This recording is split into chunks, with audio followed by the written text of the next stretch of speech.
Ya, Bapak Ibu, saudara-saudaraku yang dikasihi Tuhan, puji Tuhan, malam hari ini kita boleh berjumpa kembali dalam pelayanan Grace Ministry 6 Oktober 2025 dengan satu topik yang luar biasa. Kita akan belajar bersama tentang Yohanes pasal 3 ya, ayat 3. Apakah membawa kita ke surga atau kemana? Ya, itulah yang akan dikupas dengan jelas oleh narasumber kita yang luar biasa, Prof. Posami, dan kita memasukinya, kita tentu mengawalinya di dalam doa, dan saya meminta Pak Prof. sebagai narasumber untuk pimpin kita dalam doa. Oke, kita tunduk kepala, kita berdoa. Bapa di surga, terima kasih karena pada malam hari ini kami boleh datang ke hadirat-Mu untuk belajar sebagian dari firman-Mu. Engkau tolong kami semua supaya kami boleh mengerti apa yang disampaikan. Juga untuk hamba-Mu, Engkau mau sertai dia selalu, supaya dia boleh berkata-kata sesuai dengan kehendak-Mu. Dan kiranya semua ini jadi berdasarkan apa yang Engkau katakan di dalam Alkitab. Inilah doa kami, di dalam nama Tuhan Yesus kami berdoa. Amin. Iya, baik. Kita akan melihat, apakah Pak Prof menyiapkan materi, Prof? Ada. Oke, baik. Ya, tidak berlama-lama lagi karena materinya sudah disiapkan oleh Prof. Saya berikan kesempatan untuk Prof segera menyampaikannya. Apakah Yohanes 3 ayat 3 dapat membawa ke sorga? Ini pertanyaannya. Kita tahu bahwa Tuhan mengatur dunia ini melalui program-programnya. Kesucian, keinsafan pemerintahan manusia, janjian hukum Taurat, anugerah kerajaan. Mulai dari Kejadian sampai dengan Wahyu. Di dalam kitab Kejadian kita tahu Adam dan Hawa mereka pernah suci, tidak berdosa, belum makan buah. Itu yang kita kenal dengan kesucian. Kemudian ketika mereka makan buah, keinsafan. Kemudian ketika Habel membunuh dan seterusnya. Saudara perhatikan di sini. Saya memberikan warna sendiri untuk anugerah atau kasih karunia.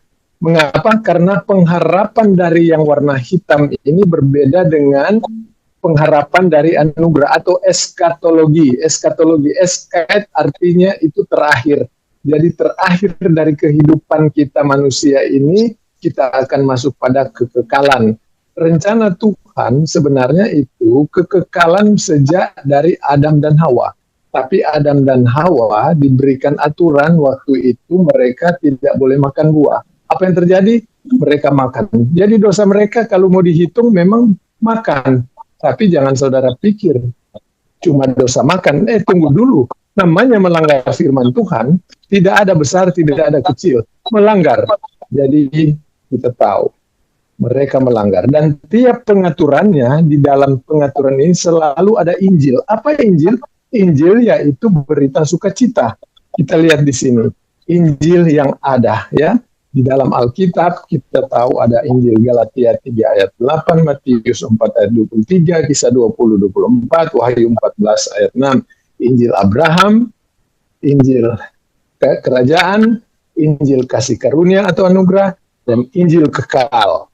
Kita lihat di sini, saya tidak akan berbicara semua dari 7 program yang Allah tetapkan, tetapi saya hanya mau berbicara 2 program yang sulit sekali, yang dimana orang tidak bisa mengerti. Jadi saya mulai ambil dari Petrus, waktu itu dia melayani di bawah hukum Taurat, dan khusus untuk bangsa Yahudi. Karena kalau misalnya untuk bangsa lain, waktu itu Tuhan Yesus katakan bahwa bangsa lain itu disetarakan dengan anjing. Matius pasalnya yang ke-15 ayat 26. Jadi saya mulai dengan Petrus. Dia memberitakan Injil, bertobat, baptis, terima pengampunan dosa, terima Roh Kudus. Namun Injil yang disampaikan oleh Petrus itu gagal. Kenapa? Karena rajanya, yaitu Mesias, Yesus Kristus, mereka salibkan, mereka tidak mau. Sesudah mereka salibkan dia, Yesus katakan bahwa nanti Yesus akan kembali lagi. Waktu itu dia selama 40 hari waktu dia bangkit, dia selalu menyampaikan Injil Kerajaan. Kisah Rasul 1 ayat 3. 40 hari, akhirnya mereka tidak mau. Orang-orang Yahudi mengatakan bahwa tidak. Apa yang terjadi dengan Yesus pada waktu itu? Dia bilang bahwa dia mesti kembali lagi ke sorga. Tunggu sampai dunia ini semua kembali percaya. Dan waktu itu para murid bertanya, Tuhan, maukah engkau memulihkan kerajaan bagi Israel? Waktu itu Tuhan Yesus tidak katakan iya atau tidak. Kisah Rasul 1 ayatnya yang ke-6. Tapi Yesus katakan tunggu saja ketika nanti ada Roh Kudus yang turun dan dia naik ke sorga. Kisah Rasul 1 ayatnya yang ke-11. Dia naik. Dia tinggalkan murid-murid dan dunia dia tinggalkan. Waktu dia naik ke sorga, dia janji dia akan kembali lagi. Dan janjinya yaitu kita boleh baca di dalam Sakarya 14 ayat 4, Kisah Rasul 1 ayat 12. Dia akan kembali. Waktu dia kembali itu nanti dia lebih dulu mengirimkan Roh Kudus. Kisah Rasul pasal 2 dia kirim Roh Kudus. Waktu Roh Kudus itu yang disebutkan dengan Pentakosta atau hari ke-50. Apa yang terjadi? Mereka katakan bahwa murid-murid itu sedang mabuk. Bukan main ini orang-orang Yahudi ini. Mereka tidak percaya, mereka bilang mana boleh mereka bicara kok 16 bahasa yang bisa mengerti. Sehingga mereka katakan mabuk. Akhirnya Petrus memberitakan Injil. Apa yang terjadi dengan Petrus? Mereka tangkap dia, lalu mereka masukkan ke dalam penjara. Ya, bukan main ini, memang benar-benar terjadi penolakan, mereka tidak mau kerajaan itu jadi ya. Petrus, mereka menetapkan 7 orang, termasuk situ Stefanus. Apa yang terjadi dengan Stefanus? Semua tahu bahwa Stefanus dibunuh. Dan Stefanus pada waktu mati, bajunya ditaruh di kaki dari Saulus. Dan Sauluslah yang pegang surat kuasa. Karena Saulus pada waktu itu, dia selalu mengejar orang-orang supaya tidak boleh percaya kepada Mesias itu dia. Dan disitulah Tuhan membuka. Perhatikan ulang, saya tutup lagi ya. Saya buka. Di sini Tuhan membuka. Mereka ditunda. Sama seperti yang sudah disampaikan oleh Daniel di dalam kitab Daniel pasal 9. Mereka itu mengalami penundaan. Ini 1 kali 7 masa. Ini kan 1. Jadi 1 kali 1 masa ini yang 7 tahun. Karena 1 masa itu 7 tahun. Daniel sudah berkata tentang 70 kali 7. Dan 1 ini yang tidak dilaksanakan. Apa yang terjadi pada waktu Tuhan menunda mereka? Ini yang Petrus katakan. Bahwa apa yang ditunda itu sulit difahami. Petrus sulit sekali memahami. Karena datang Paulus. Paulus memberitakan sorga, Petrus memberitakan bumi. Jadi mesti perhatikan ini. Kalau kita campur adukan Petrus dengan Paulus, itu campurologi namanya. Kita tidak bisa mengerti Alkitab kalau kita campur. Kita harus bedakan. Dan Paulus sudah menulis bahwa akhir daripada program anugerah ini, yaitu kedatangan Yesus di angkasa. 1 Tesalonika 4 ayat 13 sampai 18. Dan gereja tubuh Kristus akan naik ke atas, akan dijemput ketemu di awan-awan. Saudara boleh baca sendiri 1 Tesalonika 4 ayat 13 sampai 18. Dan akan berada di sorga selama-lamanya. Kemudian dunia akan masuk pada masa 7 tahun. Kemudian kerajaan, kemudian dunia baru, langit baru, bumi baru, Yerusalem baru. Semua akan terjadi sesudah bumi dan isinya ini semua diselesaikan di dalam 2 Petrus pasal 3 ayat 10. Jadi ada 2 program kerajaan Allah, earthly sama heavenly, yang di bumi dan yang di sorga. Kalau yang di bumi itu namanya Kingdom of Heaven. Kalau di sorga namanya Body of Christ. Dan ini khusus untuk Israel. Orang-orang bukan Israel harus melalui Israel karena harus menerima suku-suku dulu, baru dia boleh. Dan ini berada di bawah God. Sedangkan Kingdom of God yang heavenly itu Body of Christ untuk orang Yahudi dan orang bukan Yahudi. Ini yang disebut di bawah kasih karunia. Jadi kita tahu ada yang ke earthly, ada yang ke bumi, ada yang ke sorga. Nah, sekarang kita akan mulai dengan pandangan Petrus tentang eskatologi dulu. Jadi tadi kita lihat ada dua. Apakah Petrus tahu bahwa ada dua? Ya, benar. 2 Petrus 3 ayat 13 saudara boleh baca. Itu Petrus berbicara tentang akhirnya yang ada di bumi. 2 Petrus 3 ayat 16, Petrus berbicara bahwa benar ada hal yang di sorga. Kenapa saya katakan Petrus akui di 3:16 ini dia? Karena Petrus katakan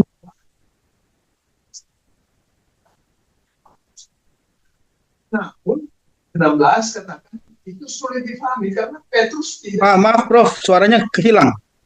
Oh, hilang. Prof, Suaranya hilang.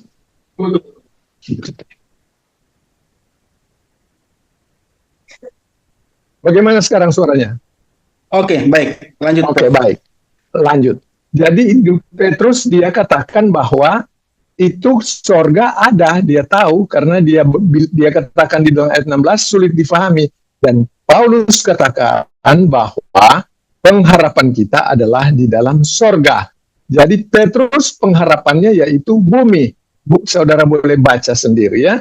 Kemudian kita mulai dari Yohanes 3 ayat 3. Yesus menjawab katanya, aku berkata kepadamu sesungguhnya jika seorang tidak dilahirkan kembali, ia tidak dapat melihat kerajaan Allah. Kita lihat bahasa asli, dilahirkan kembali itu genano anoten. Hafal ya, genano anoten. Yesus katakan kepada Nikodemus untuk melihat kerajaan Allah. Nikodemus ini siapa? Nikodemus ini seorang pengajar Yahudi, tahu sekali tentang hukum Taurat, hebat sekali dia. Apalagi yang dia tidak tahu. Tetapi Tuhan Yesus katakan mesti genano anoten. Karena dia orang Yahudi, mesti genano anoten. Nah, untuk ke sorga, tidak melalui genano atau anoten, tetapi melalui ciptaan baru. 2 Korintus 5 ayat 17. Beda sekali. Paulus sudah mengatakan bahwa untuk ke sorga itu 2 Korintus 5 itu ciptaan baru. Kalau tidak menjadi ciptaan baru tidak bisa ke sorga. Tapi kalau untuk orang Yahudi waktu zaman dulu itu harus genano anoten. Jadi prinsip Yohanes 3 ayat 3 merupakan bagian dari program Israel untuk menuju kerajaan di bumi. Jelas sekali. Manusia perlu kehidupan baru dari Allah untuk tetap benar. Kita bandingkan Efesus 1 ayat 3. Efesus 1 ayat 3 itu bicara sorga. 2 Korintus 5 ayat 1 itu bicara sorga. Saya senang sekali dengan 2 Korintus 5 ayat 1 karena di situ katanya begini. Ayatnya begini. Karena kami tahu bahwa jika kemah tempat kediaman kita di bumi ini dibongkar, Allah telah menyediakan suatu tempat kediaman di sorga bagi kita. Suatu tempat kediaman yang kekal yang tidak dibuat oleh tangan manusia.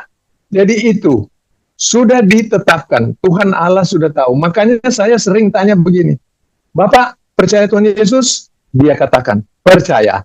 Saya langsung sambung. Kalau mati kemana?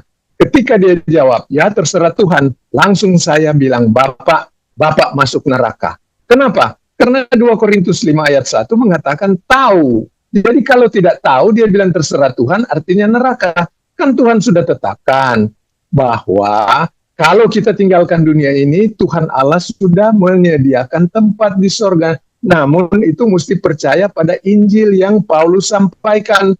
1 Korintus 15 ayat 3 dan ayat 4. Nanti sebentar akan ada saya tulis di sini ya.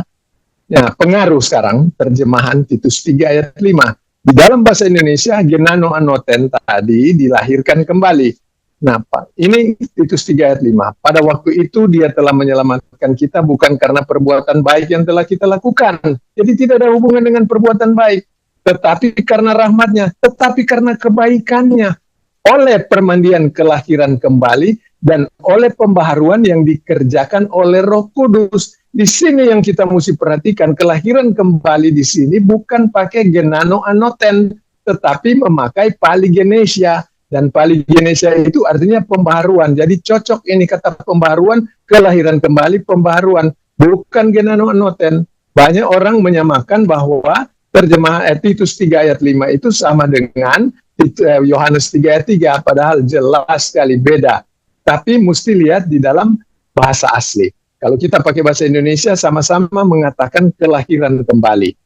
Nah, Injil Anugerah ini coba perhatikan. Sebab yang sangat penting telah kusampaikan kepadamu, yaitu apa yang telah kuterima sendiri, ialah bahwa Kristus telah mati untuk dosa-dosa kita, sesuai dengan kitab suci, bahwa ia telah dikuburkan, dan bahwa ia dibangkitkan pada hari yang ketiga sesuai dengan. Jadi ada 3 peristiwa di sini, yaitu pertama, Yesus mati. Yang kedua, Yesus dikuburkan. Dan yang ketiga, Yesus bangkit. Jadi mati, kubur, bangkit. Ayat 1 di dalam 1 Korintus 15 ayat 1, aku mau mengingatkan kamu pada Injil yang kuberitakan. Ayat 2, oleh Injil itu kamu selamat, asal kamu teguh berpegang padanya, kecuali sia-sia saja menjadi percaya. Jelas sekali Paulus katakan, dan saudara boleh perhatikan, saudara boleh search di dalam Google, saudara ketik sebab yang sangat penting, kemudian saudara taruh Alkitab. Dia pasti akan keluar 1 Korintus 15 ayat 3. Atau kalau saudara pegang gadget, saudara masuk pada Alkitab dan saudara ketik, search. Di situ saudara ketik, sebab yang sangat, hanya 1 kali. Tidak ada 2 kali. Sebab yang sangat penting. Misalnya, kalau sebab yang sangat penting ada 3 macam, 4 macam, itu bukan lagi yang sangat penting. Itu sudah menjadi yang penting. Nah, ini yang sangat penting, mesti cuma 1. Apa itu? Mati, kubur, bangkit. Kalau percaya, masuk sorga. Ya, Lukas 24 ayat 20, ayat 21, para murid tidak mau Yesus mati. Oh, mereka bilang tidak mau. Kenapa Yesus mesti mati? Mereka tidak mau. Kenapa mereka tidak mau? Sebab ayat 20 bilang, imam-imam kepala dan pemimpin kami telah menyerahkan dia untuk dihukum mati. Dan mereka telah menyalibkan dia. Padahal, perhatikan ayat 21. Padahal. Jadi apa keinginan murid? Padahal dahulu mengharapkan dialah yang akan datang untuk membebaskan bangsa Israel. Waktu itu penjajahan Romawi. Kristus dia mengatakan dia adalah raja. Jadi raja ini mereka sangat mengharapkan untuk membebaskan mereka dari penjajahan Romawi. Namun apa yang terjadi?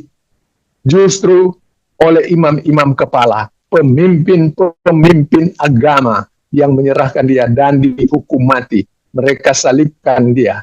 Luar biasa ini manusia, hebat sekali ya.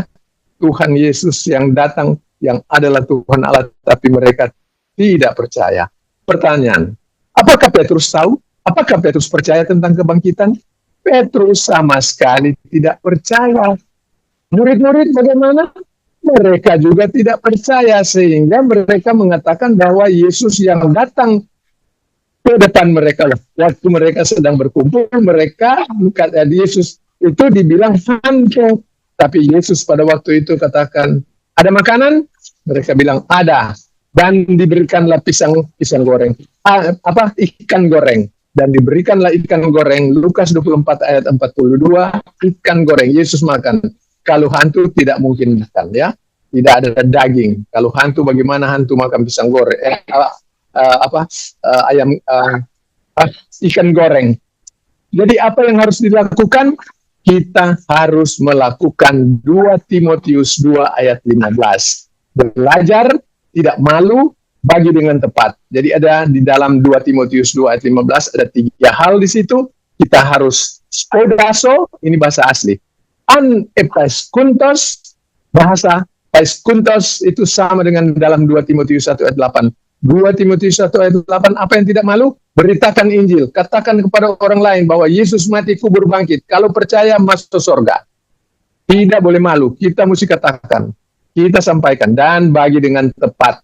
Ortotomeo. Apa arti ortotomeo? membagi dengan tepat, kita harus bedakan pelayanan di bumi dan pelayanan di sorga. Kita harus bedakan di dalam Yohanes pasal 3 ayat 3 dengan Titus 3 ayat 5. Kalau kita tidak tahu membedakan, kita samakan itu, kita tidak ortotomeo. Dan kalau tidak tiga itu, kita berarti omong kosong, tak suci, menambah kefasikan, perkataan seperti kanker, menyimpang dari kebenaran, mengatakan kebangkitan telah terjadi, merusak iman. Saudara baca, saya hanya ambil teks ya.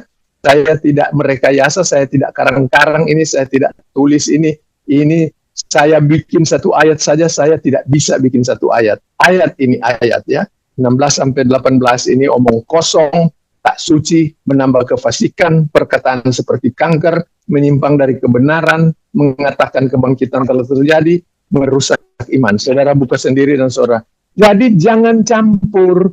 Kalau campurologi itu bahaya sekali, menjadi tidak benar, sakit kepala, pusing, kacau, dan yang terutama yaitu sesat. Tidak benar. Jadi harus bagi dengan tepat. Kita mesti tahu, Matius, Markus, Lukas, Yohanes itu ditulis untuk orang Yahudi. Ditulis untuk orang Yahudi. For us. Tapi kalau untuk kita, bahasa Inggrisnya for us. Pelajaran bagi kita. Bukan to us. To us itu artinya untuk kita taati. Yang kita taati itu mulai dari mid-Acts, Roma sampai Filemon, 13 kitab. Dan kalau kita suka baca Kisah Rasul, oke, mulai dari 13. Mulai dari pelayanan mid-Acts, Roma sampai Filemon. Jadi jangan campur. Kita beda. Kita mesti tahu persis membagi dengan tepat.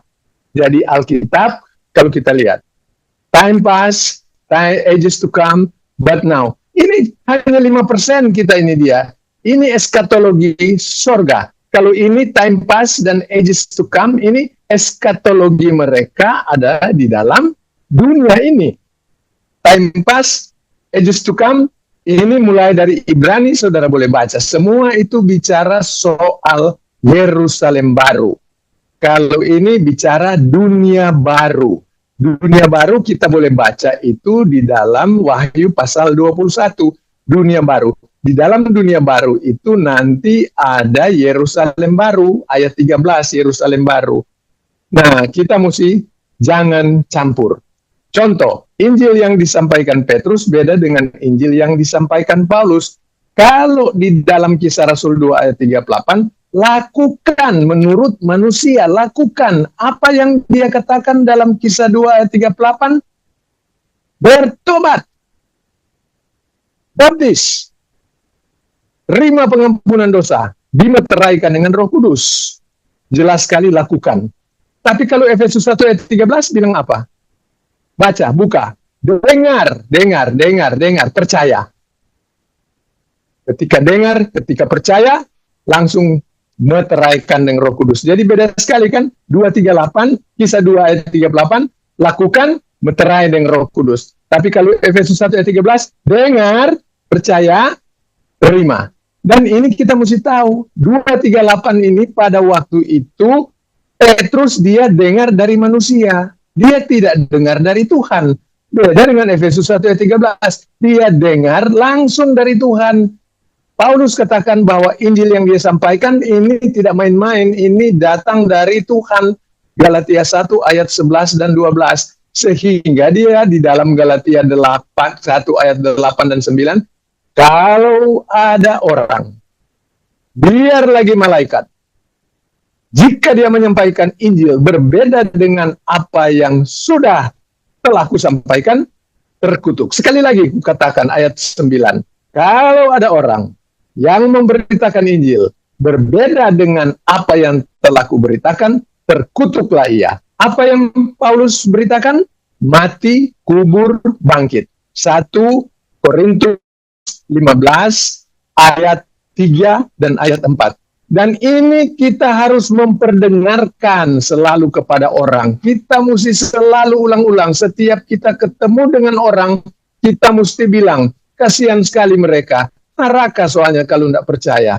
Aduh, kasihan sekali. Dan bukan main sampai hati kita membiarkan orang yang sudah pernah bercakap-cakap dengan kita, apalagi orang tua kita, anak kita, saudara kita diam-diam saja, tidak pernah memperdengarkan tentang sorga.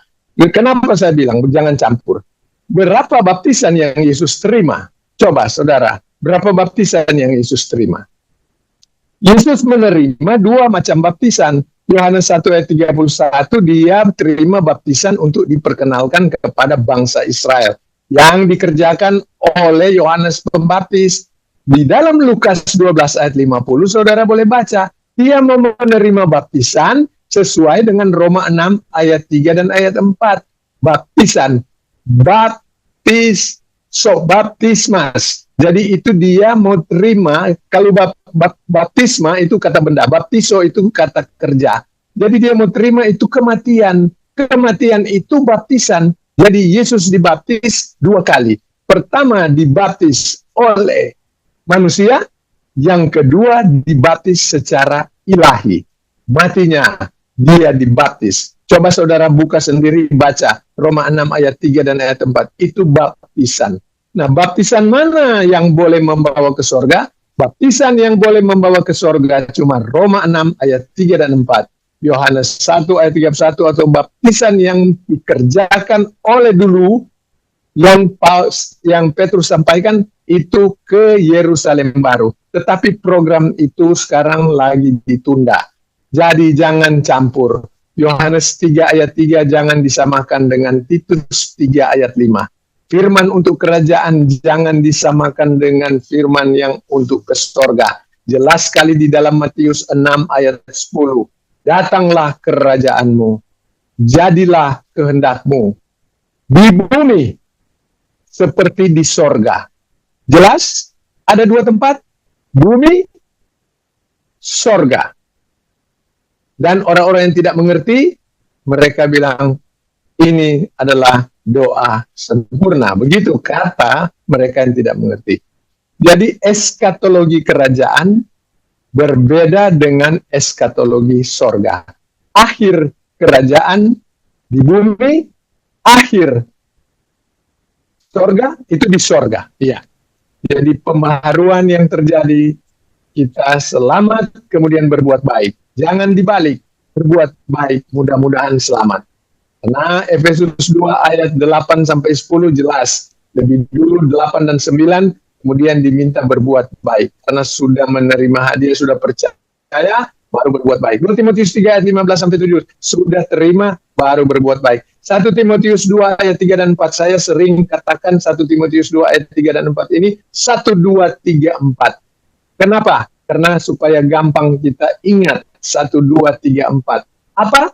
Isinya cuma 2 isinya. Yang pertama, Tuhan menghendaki semua orang masuk sorga. Dan, ada kata dan di situ. Memperoleh pengetahuan akan kebenaran. Jadi coba perhatikan, seandainya dan itu dihilangkan, tetap Tuhan menghendaki semua masuk sorga.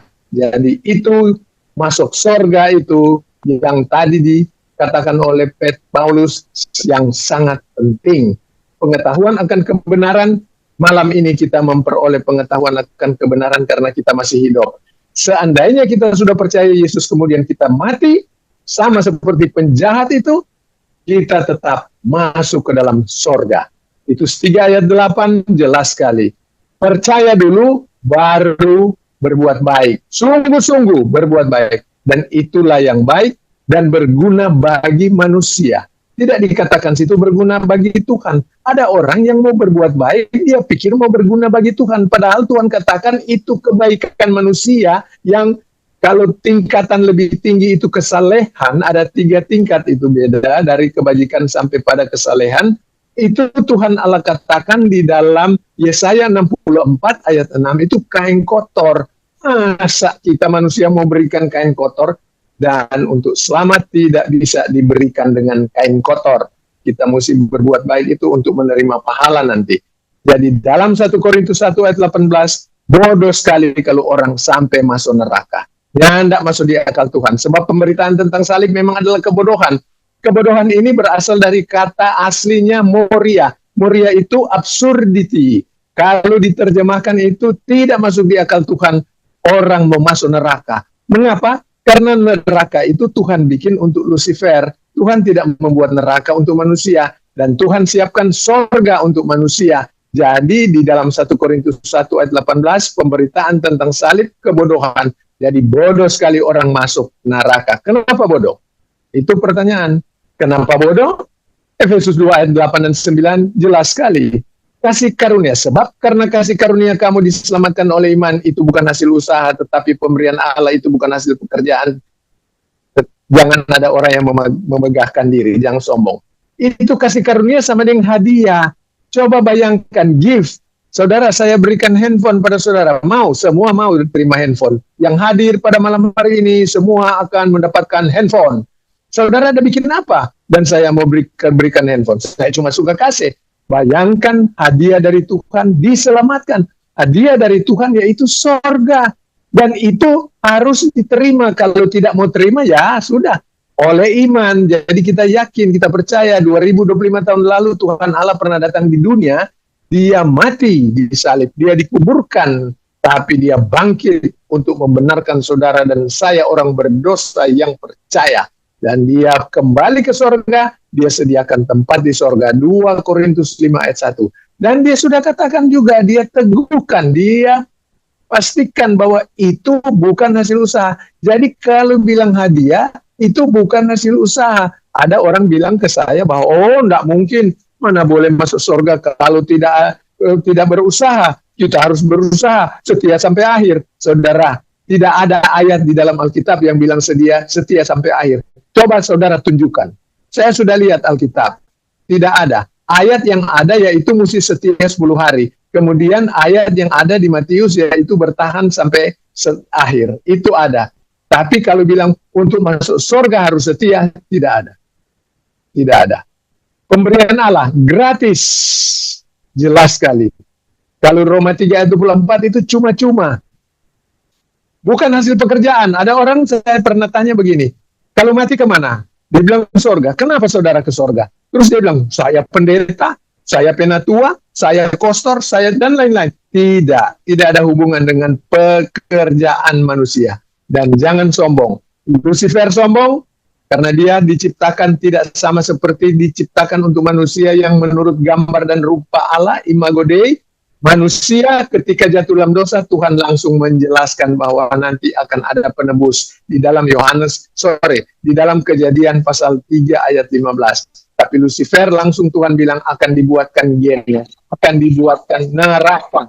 Jadi saudara, Tuhan bilang bodoh sekali kalau sampai masuk neraka. Ini bukan soal agama. Agama itu terserah saudara mau pegang agama apa nanti saudara belajar. Tapi masuk surga itu yang saudara mesti percaya. Terima kasih untuk hadiah dari Tuhan. Dan terima kasih saya diberikan kesempatan juga untuk share dengan saudara-saudara. Silakan mungkin ada yang ingin atau apa ya, bagaimana moderator, apa arahannya saya mengikuti. Terima kasih. Oke, terima kasih. Luar biasa. Saya berharap kita semua yang ada di room Zoom ini boleh mencermati dengan baik apa yang disampaikan oleh narasumber kita, Prof. Sangi. Jadi mungkin ada sedikit penegasan, Prof. Jadi berkaitan dengan Yohanes pasal 3 ayat 3 di mana Yesus mengatakan jika seorang tidak dilahirkan kembali, ia tidak dapat melihat kerajaan Allah. Jadi kata kerajaan Allah itu dapat dipastikan yang dimaksudkan oleh Yesus itu bukan mengarah ke surga ya? Bukan. Jadi kata Yesus itu mengarah ke dunia. Karena Tuhan Yesus waktu pelayanan semua dia arahkan ke dunia. Tidak ada yang surga. Nanti yang arahkan ke surga itu nanti Paulus. Selama pelayanan selalu arahannya ke dunia. Oke, baik. Jadi memang benar disampaikan oleh Prof bahwa ada perbedaan antara Paligenesia dan Anoten tadi ya. Ya, jadi Ya. Genano Anoten beda dengan Polygenesia.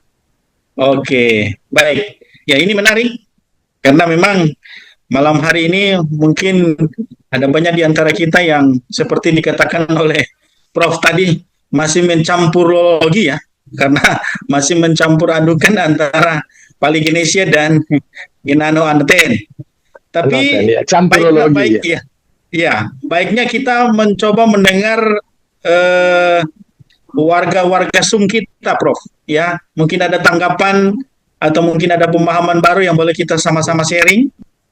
Senang Saya sekali. buka untuk semua yang mau terlibat di sini. Ada banyak hamba-hamba Tuhan, para pelayan-pelayan Tuhan juga yang mungkin boleh menanggapi ya, karena narasumber kita ini orangnya humble, dia siap menerima tanggapan apa saja ya.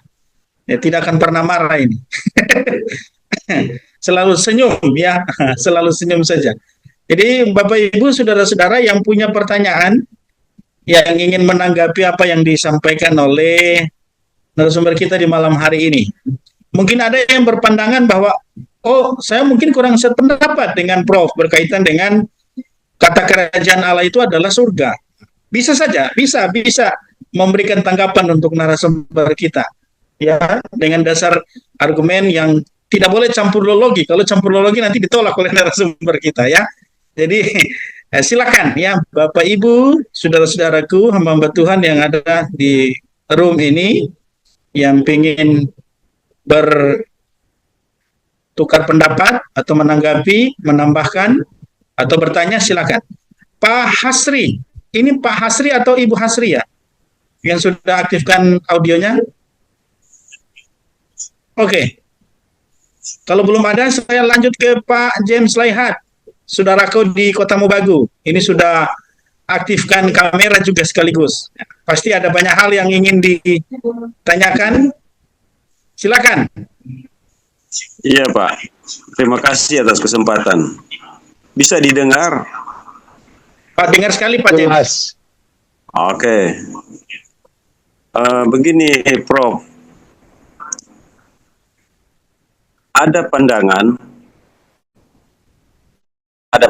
ini bahwa sebelum Yesus mati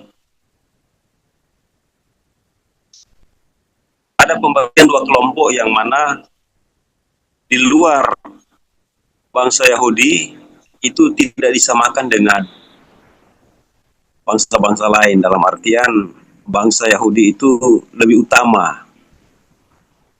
Tetapi dengan kematian Tuhan Yesus, kita sudah disamakan dengan bangsa Yahudi. Sehingga ada pandangan bahwa karena kita sudah disamakan, maka bumi ini menjadi sorga, dan bukan orang yang naik ke sorga, tetapi sorga yang turun ke bumi. Bagaimana menurut pandangan Bapak? Jadi orang-orang yang percaya memang masuk sorga, tetapi sorga itu akan turun ke bumi, sehingga sama tempatnya antara orang Yahudi dengan orang-orang yang bukan bangsa Yahudi. Bagaimana menurut Bapak? Oke.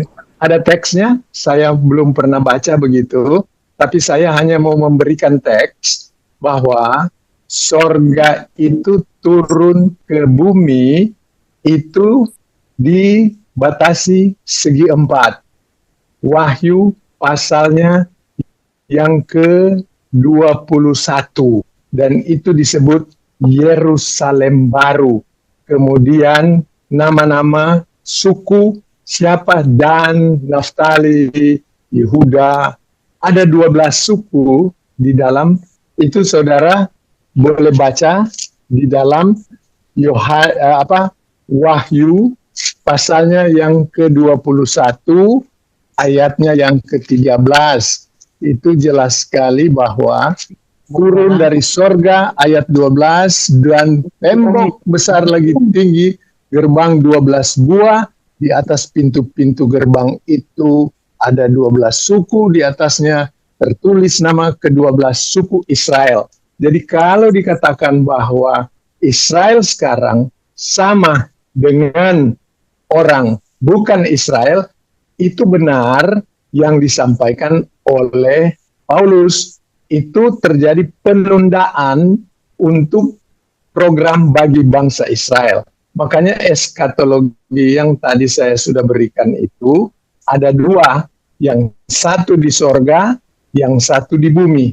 Nah, di bumi itu saudara tidak masuk dalam suku Israel, maaf saja, saudara tidak akan masuk di dalam Yerusalem baru. Dan kalau saudara mengatakan bahwa saudara paksa masuk Yerusalem baru, ya tidak mungkin itu ya. Jadi eskatologi itu ada Yerusalem baru, ada sorga, dan orang yang tidak mau percaya, ada Tuhan siapkan juga neraka itu.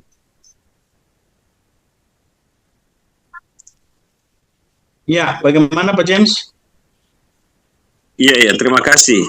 Artinya pandangan itu ternyata berbeda dengan apa yang disampaikan oleh Pak Usangi, dan saya percaya, saya juga sepaham dengan Bapak bahwa Yerusalem baru itu adalah tempat dari ke-12 suku itu, sedangkan orang yang di luar orang Yahudi tetapi percaya, kita memiliki sorga. Ya, terima kasih Pak. Oke, baik, terima kasih Pak James.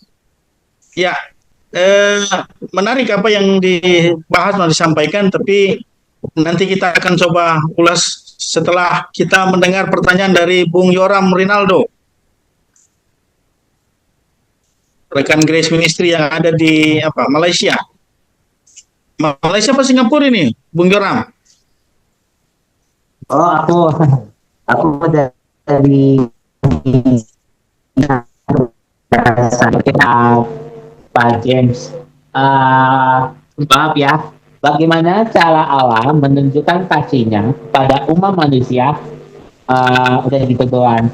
Saya ulang, bagaimana cara Allah menunjukkan kasih-Nya kepada umat manusia menurut Injil? Udah gitu doang, terima kasih. Oke, ya, aduh. Terima kasih. Ya. Oke, baik. Prof, menangkap pertanyaan dari Bung Yoram? Bagaimana kasih Allah kepada Bagaimana manusia? cara Allah? Iya, Cara menyatakan Allah? kasih-Nya. Kasih-Nya. Saya ulang. Bagaimana cara Allah menunjukkan kasih-Nya kepada umat manusia menurut Injil? Udah gitu Oke. doang. Iya. Menurut siapa? Menurut Injil. Bagaimana cara Allah menunjukkan cara kasih-Nya pada manusia menurut Injil? Iya. Oke. Jadi kalau cara Allah kan, dia itu dari awal ketika manusia jatuh dalam dosa, beda dengan Lucifer yang jatuh dalam dosa. Lucifer ketika jatuh dalam dosa langsung Tuhan Allah katakan akan bikin Gehenna.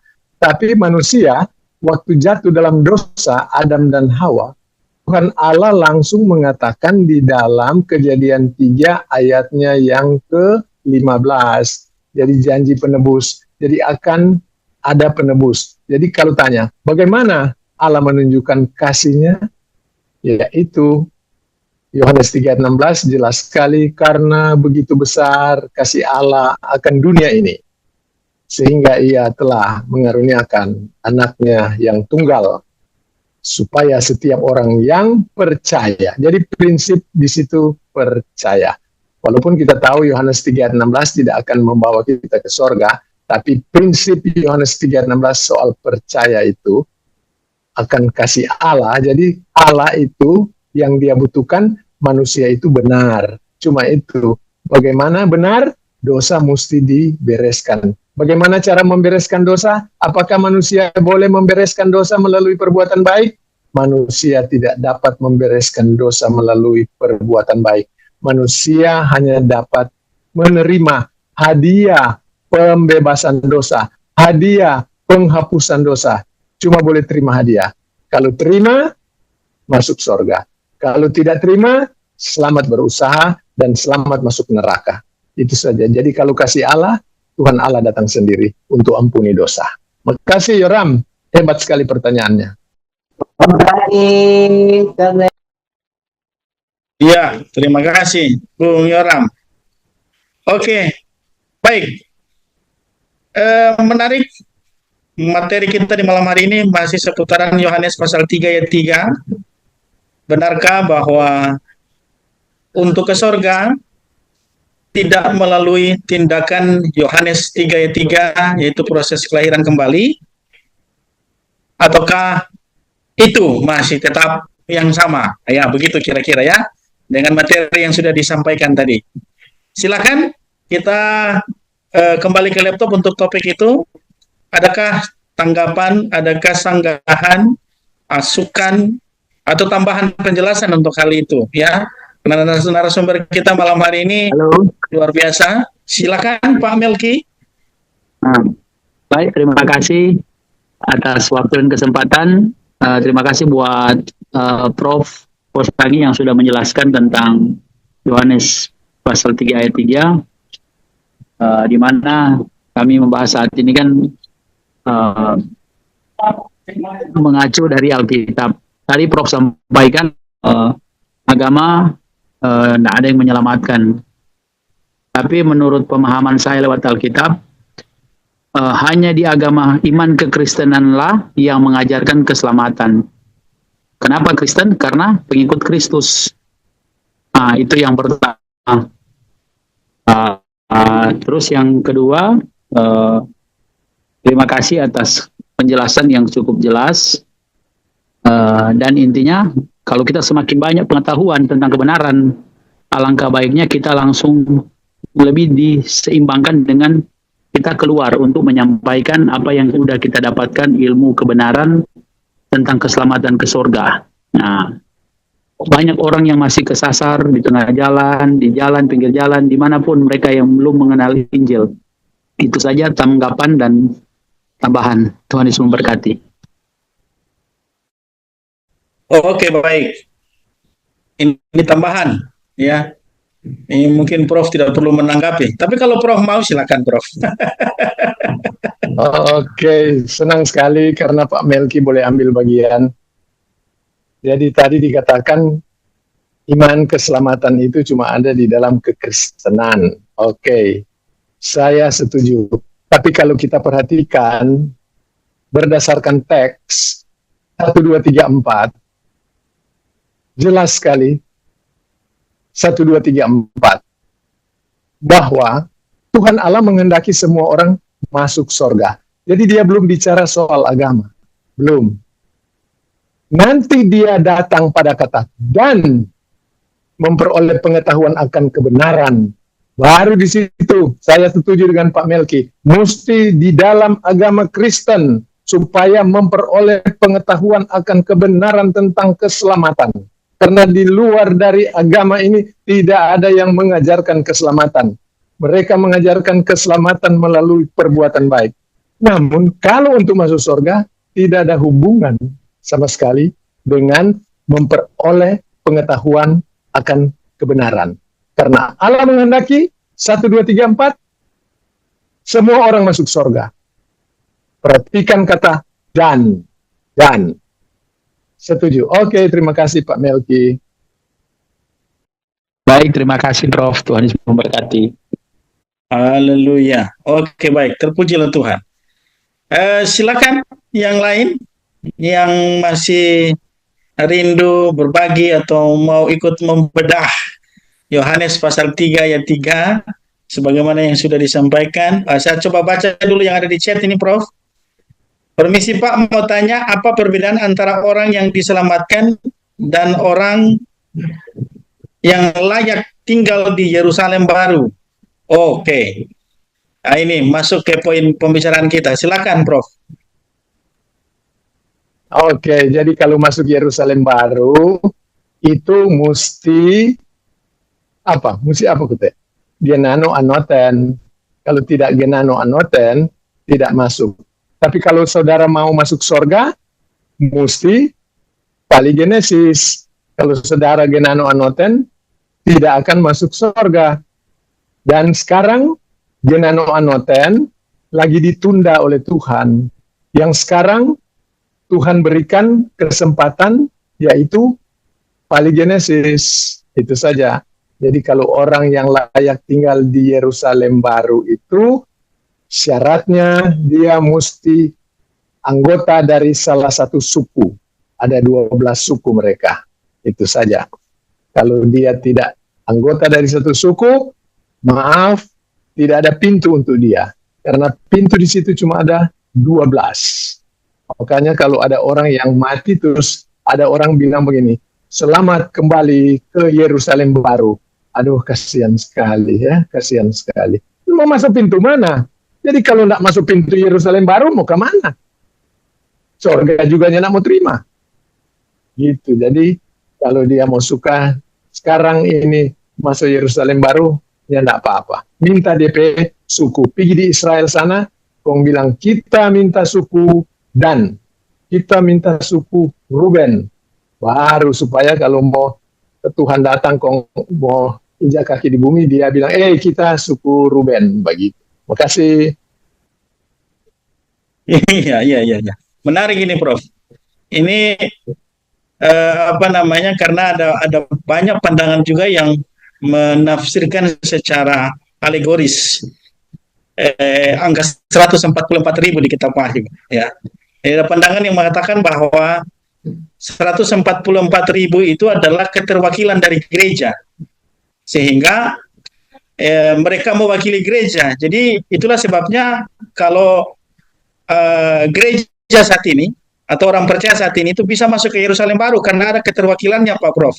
Bagaimana, Prof? Menanggapi hal itu? Ya, silakan. Baik. Jadi kalau ada orang yang bilang bahwa keterwakilan di dalam Wahyu pasal 7, mereka mungkin mungkin saya tidak tahu ya, apa mereka tahu. Mereka mungkin belum membaca nubuatan di dalam Yeremia 31 ayat 27. Di situ dikatakan Tuhan Allah akan memberikan benih. Siapa benih itu? Ya 144.000 laki-laki perjaka hebat. Mereka yang akan terus mempertahankan sehingga tidak mati semua. Pada waktu masa 7 tahun sengsara, siapa yang mampu bertahan? Mati habis. Semua tewas di masa 7 tahun. Tapi Yerusalem, Yahudi itu tidak boleh habis. Makanya Tuhan sudah siapkan 144.000 masing-masing dari 12 suku. Jadi 12 suku, 120 itu bukan mewakili gereja. Tidak ada di teks begitu. Yang ada di teks yang saya baca, bahwa 144.000 itu orang-orang Yahudi yang Tuhan sudah nubuatkan lebih dulu di dalam Yeremia 31 ayatnya yang ke-27. Itu saya tidak tahu, saya mungkin kalah membaca dengan pendapat orang-orang itu, tapi kalau mereka katakan mewakili gereja, coba tolong kasih teks, kasih DP teks. Kalau ada DP teks, kita mau percaya. Kalau tidak DP teks, kita tidak mau percaya. Iya. Berarti 140.000 itu adalah bagian dari Yohanes pasal 3 ayat 3 ya? Iya. Jadi itu 144.000 kan itu. Kalau tidak siapkan, habis dorang, habis. Gitu. Aduh kasihan. Iya. Iya, soalnya banyak sekarang yang mengaku Israel, Prof. Tapi nantilah itu kita lihat. Mengaku Israel, kasih akang pedorang ayat 9 dengan Wahyu 3 ayat 9. Bukan kita yang bilang, Tuhan yang bilang, jemaah iblis dorai. Oke. Iya. Oke, baik. Ada yang sudah mengangkat tangan. Ini bukan tanda menyerah, tapi mungkin ada masukan dan tanggapan. Silakan, Pastor Benianis. Oke, baik. Suara saya kedengaran? Jelas sekali. Oke, baik. Terima kasih untuk materi malam hari ini. Saya ingin menanyakan tadi dengan tegas, Prof. Jimmy sudah membedakan antara Yohanes pasal 3 dengan Titus pasal 3 dari sisi gramatika. Nah, yang saya ingin tanyakan karena ini saya sendiri sudah mendengarkan penjelasan tentang kelahiran baru ini sejak awal saya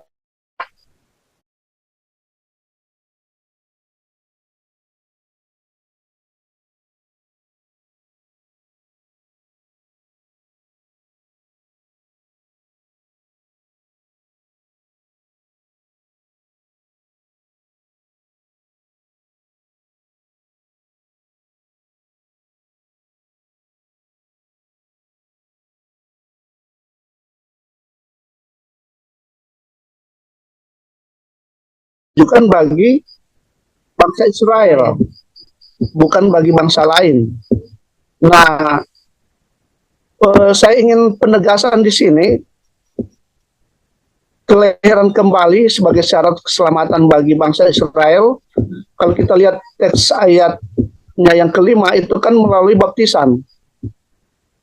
Nah, apakah itu memang baptisan air syaratnya atau baptisan yang apa itu? Ini dulu, Pak. Terima kasih.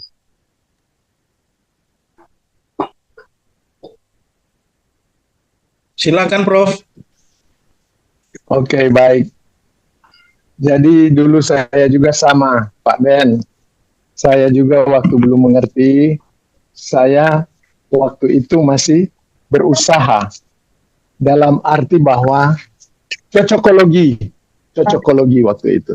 Tapi ketika saya sudah mengerti, jawaban saya yaitu di dalam ayatnya yang kelima, jawab Yesus, "Aku berkata kepadamu sesungguhnya, jika seorang tidak dilahirkan dari air dan roh, ia tidak dapat masuk ke dalam kerajaan Allah." Nah, saya lagi pelajari ini. Apakah ini air ini? Baptisan air atau baptisan apa? Karena kita tahu bahwa Petrus ketika dia memberitakan Injil, termasuk juga Tuhan Yesus, selalu 3 unsur ini dia mesti sampaikan sehingga dia akan menerima roh. Apa 3 unsur itu? Bertobat, baptis, terima pengampunan dosa, terima Roh Kudus. Selalu itu yang disampaikan. Yesus juga waktu memberitakan Injil itu bertobat, kerajaan Allah sudah dekat. Kemudian apalagi? Baptis. Dan baptis ini Tuhan Yesus sendiri mengerjakan juga itu. Dia terima itu baptisan ada 2. Baptisan yang pertama yaitu air untuk diperkenalkan kepada bangsa Israel, Yohanes 1 ayat 31. Kemudian dia menerima baptisan kematian, Lukas 12 ayat 50. Roma pasal 6 ayat 3 dan ayat 4. Dia terima itu. Nah, air yang di sini saya tidak terlalu tahu air ini apakah itu baptisan, tetapi mengacu pada pola yang disampaikan oleh Petrus yang dia dapatkan, itu dia katakan baptis. Nah, saya tidak tahu ini baptis ini apa. Saya tidak tahu. Saya belum tahu. Saya lagi pelajari dan saya tahu bahwa apa yang dikatakan di dalam 2 Timotius 2 ayat 7 atau apa yang dikatakan di dalam Filipi 3 ayat 15, saya setuju sekali. Saya tunggu dan saya tidak mau keburu-buru mengatakan apa yang ditanyakan oleh Pak Ben Yanis. Tapi kalau Pak Ben Yanis punya pandangan dan kita bisa mengerti, ya saya juga akan mempertimbangkan apakah akan menerima itu atau tunggu sampai dalam 2 Timotius 2 ayat 7 dan Filipi 3 ayat 15. Terima kasih. Oke, baik, Prof. Bagaimana, Pastor Ben? Baik, terima kasih untuk penjelasan. Kemudian saya tambahkan lagi, kalau kita melihat di Titus 3 ayat 5, kan tadi sudah jelas, Titus 3 ayat 5 itu menggunakan kata palingenesia. Nah, tapi kalau kita lihat teksnya juga, di sana ada permandian, kelahiran kembali. Ada permandian dalam teks bahasa Indonesia. Nah, apakah permandian di sini dia juga mengacu ke air, pembasuhan atau baptisan? Nah, ini mohon penjelasan. Silakan Prof. Tunggu ini kita mesti tunggu dulu. Sabar sedikit, saya mesti keluar dulu dari share ini. Share saya. Masih ini. Oh, tuang. Kelahiran kembali. Jelas sekali di situ. Kelahiran kembali di situ paligenesis. Ya betul, paligenesis. Tapi soal yang ditanyakan tadi itu, apakah permandian itu ada hubungan dengan air atau tidak? Nanti saya lihat dulu ya. Sabar. Jadi Titus pasal 3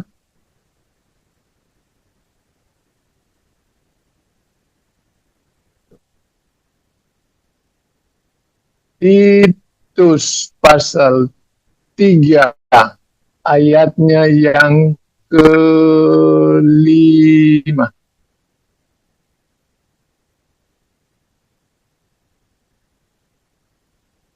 Itu sama dengan lotron. Lotron itu bath. Jadi bath itu memang cuma 2 kali. Strong mengatakan bahwa cuma 2 kali itu ya, yang disebutkan bath. Tapi kalau kita tahu bahwa bath itu mesti kita hubungkan itu dengan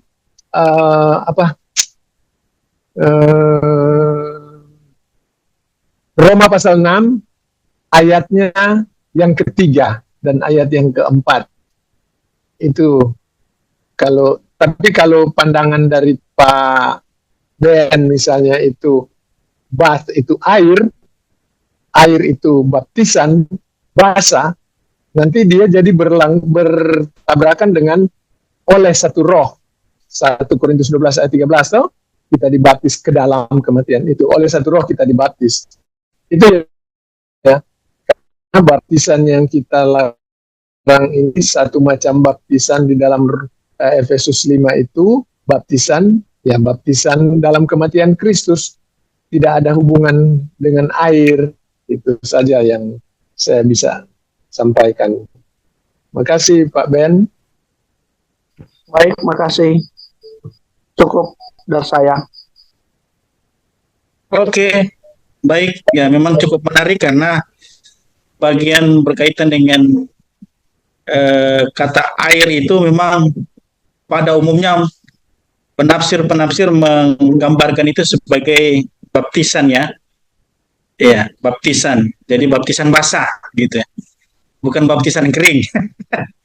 Tapi memang menarik kalau itu dibahas dalam topik baptisan. Malam hari ini kita bicara soal bagaimana Yohanes pasal 3 ayat ini berkaitan dengan tidak dilahirkan kembali itu apakah menuju ke surga atau menuju ke Yerusalem baru ya, yang turun di surga. Ya, itu fokus kita di malam hari ini. Silakan Pak Nus Pariyama, ini saudara kita yang dari Papua, Sorong. Silakan Pak Nus. Terima kasih Pak Marlon. Selamat malam Pak Prof. Pak Marlon, suara saya kedengaran dengan baik ya, mohon dikonfirmasi. Jelas. Audionya jelas sekali Pak. Halo. Ya, audionya jelas sekali Pak Nus. Silakan lanjut. Iya Pak Marlon, terima kasih. Saya masuk terlambat, tapi dari belakang ini saya ada melihat beberapa penjelasan dari Profesor, kemudian terkait dengan disampaikan oleh Pak Marlon barusan bahwa fokus Yohanes 3 kita di sini apakah berkaitan hidup Yerusalem baru atau di surga. Kalau untuk poin ini saya kurang tertarik untuk memberikan pendapat Pak, tapi kalau dari segi Yohanes 3 ada beberapa penjelasan dari para ahli yang lain yang mungkin bisa menjadi alat bantu. Dan juga saya masih tergelitik untuk menanyakan kembali kepada Profesor. Poinnya begini Pak, apakah terkait dengan Yohanes 3 di saat Yesus menyampaikan kepada Nikodemus dalam konteks orang waktu itu tidak ada kaitan dengan janji-janji dari dalam perjanjian lama Pak? Karena saya percaya sekali bahwa sebelum Yesus datang ke dalam dunia itu sudah ada kesiapan-kesiapan berkaitan dengan kedatangannya, entah itu berkaitan dengan nubuatan tentang apa yang akan terjadi tentang kedatangannya, tetapi juga saya sedikit percaya bahwa ketika Yesus hadir itu telah dipersiapkan sebelumnya, bahwa Roh itu telah mempersiapkan gambaran-gambaran tentang ketika Yesus datang apa yang akan dilakukannya. Jadi saya melihat Yohanes 3 itu bahwa air dan roh itu kan di dalamnya ada kata kai. Kata kai itu kan dalam aturan gramatika Yunani itu kan, kalau kita pakai hukum grand filsafat kan itu dia menghubungkan kata belakang dan kata depan menjadi satu, dan itu mengacu kepada tindakan Roh Tuhan, tindakan Roh Kudus. Dan saya sudah melihat itu di dalam beberapa catatan dari guru besar lain, misalnya dari Profesor Darrell Bock, kemudian dari Daniel Wallace. Itu kan mereka punya pemikirannya sama, bahwa itu mengacu kepada pekerjaan Roh Kudus yang memberi kesaksian tentang siapa Yesus itu.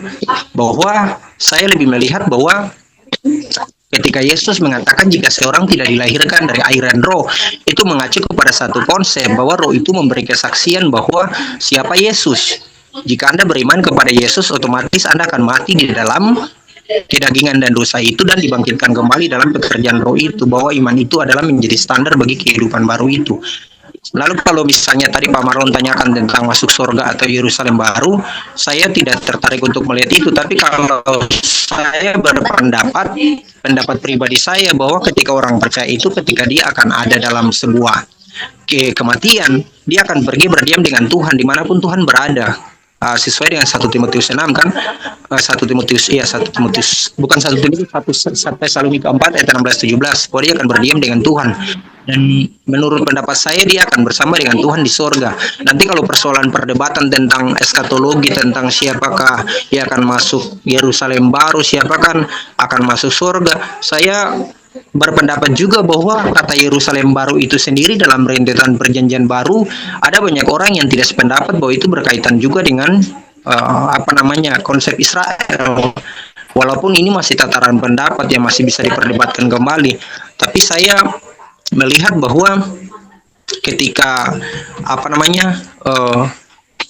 Yerusalem baru itu menjadi sebuah sasaran atau sebuah tujuan daripada orang yang hidup di dalam dunia ini, saya melihat bahwa ada gambaran bahwa kemungkinan juga bahwa orang-orang tertentu, orang-orang tertentu juga akan hidup di sana. Minggu lalu itu saya berdiskusi sedikit dengan kalangan saksi Yehova, dan mereka getol sekali bahwa mereka bilang kita tidak akan hidup di sana di surga, tapi kita akan hidup di dunia baru. Saya mengatakan kepada mereka, kalau seperti demikian, bagaimana dengan ayat-ayat tertentu, misalnya di Filipi yang katakan bahwa kehidupan kita di dalam surga dan lain-lain. Jadi saya berpendapat bahwa setiap teks di dalam Alkitab Perjanjian Baru itu kita kemudian tidak bisa mengatakan bahwa ini seperti ini karena ada konteksnya. Jadi seperti dengan Yerusalem baru juga, apakah itu berkaitan dengan 12 suku Israel atau berkaitan dengan orang percaya nanti tinggal di sana?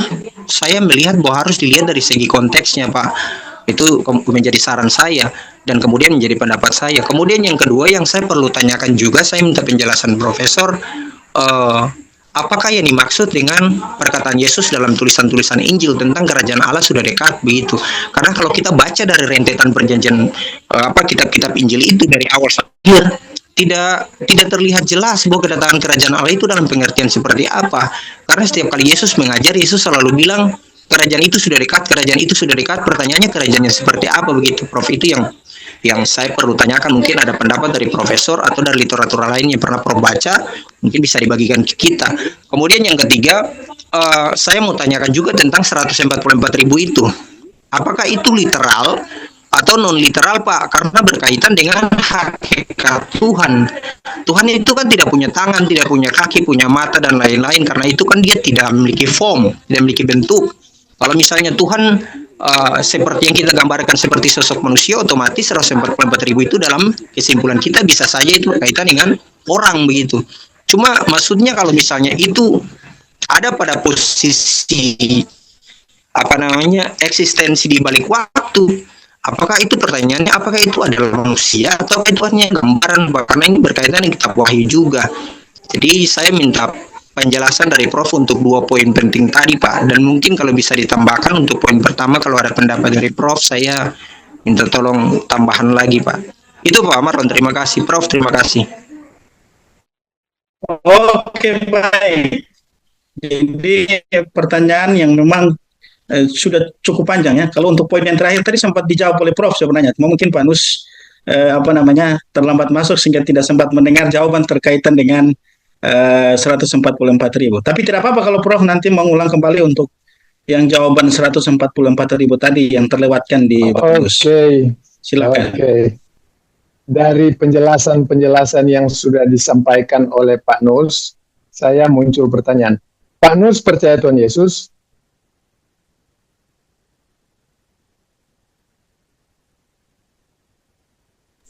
Ini saya bantu. Halo Pak. Pak Nus percaya Tuhan Yesus? Oh amin Pak, amin, amin, amin. Kalau mati kemana? Saya ke surga Pak. Kenapa? Karena keselamatan itu jaminan dari Tuhan Yesus. Di mana tulisnya?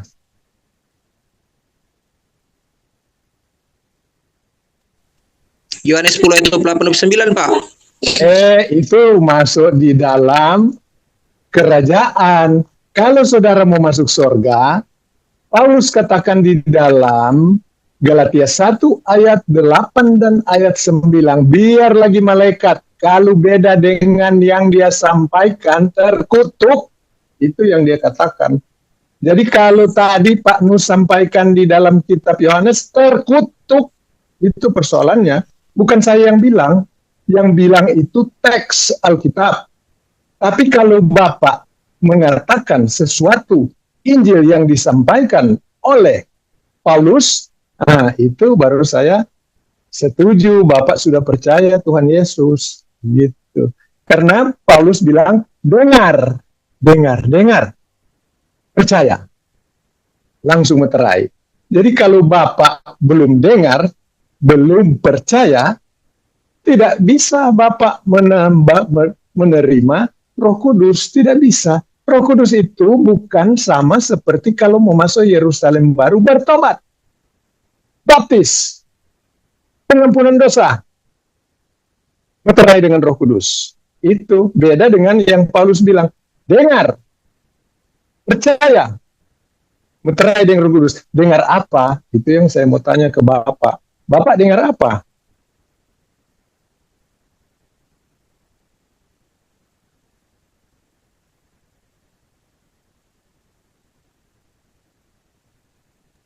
Apa perlu respon dari Pak Nus ini, Prof? Iya, kalau dia bilang, dia dengar. Makanya saya tanya, dengar apa?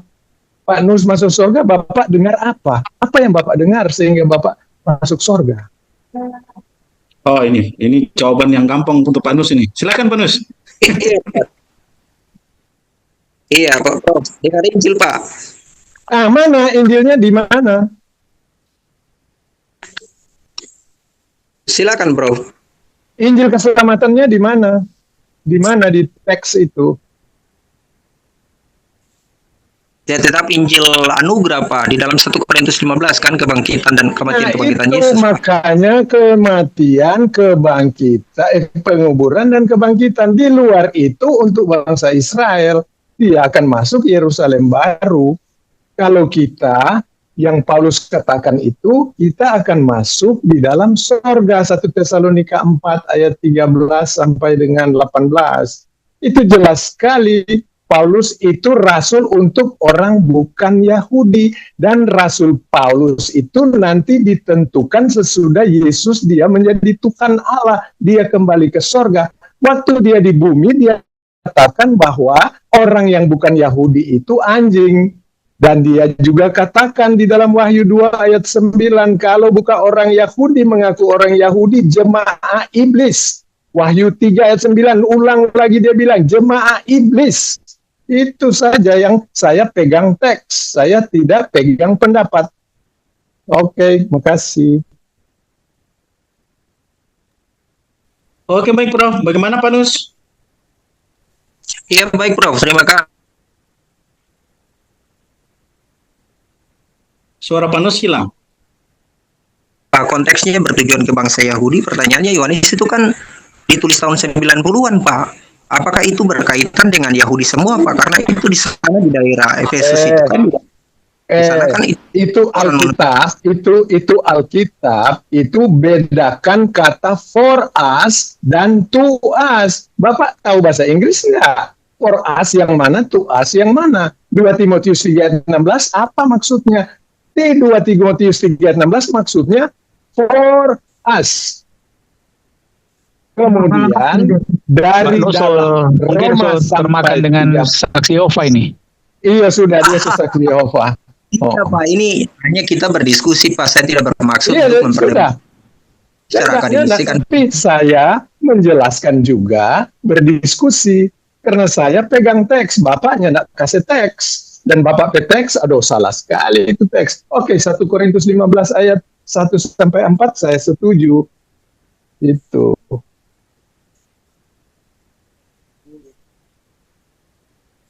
Iya. Panus kebingungan itu. Iya, Pak. Bagaimana Pak Penus? Mohon yang lain tidak memberikan respon, nanti akan diberikan ya. Iya, Pak. Silakan, Terima Pak kasih, Penus. Pak.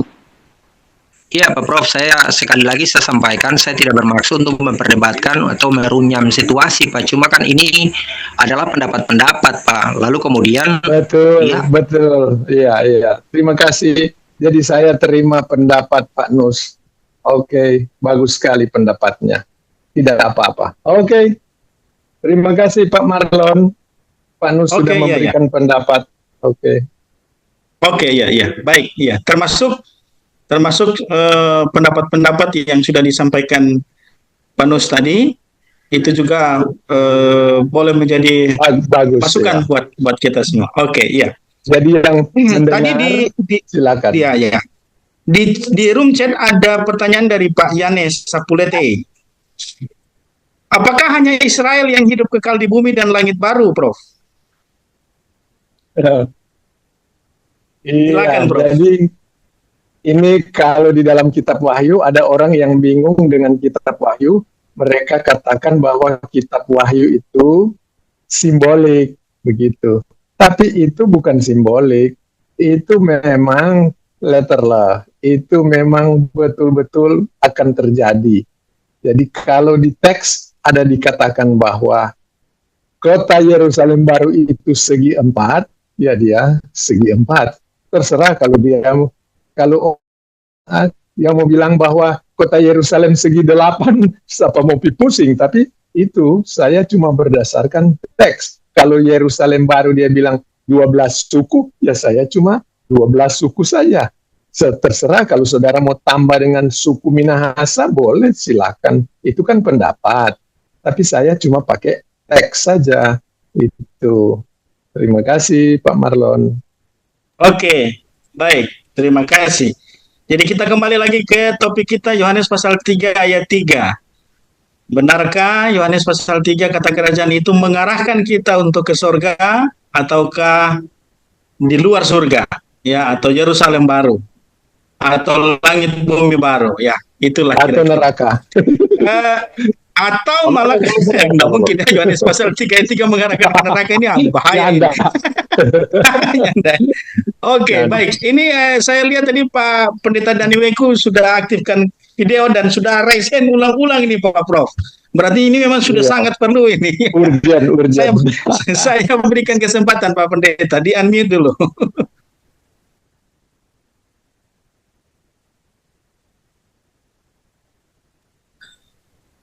Pak Pendeta Dani, unmute dulu Pak, suaranya tidak kedengaran. Unmute.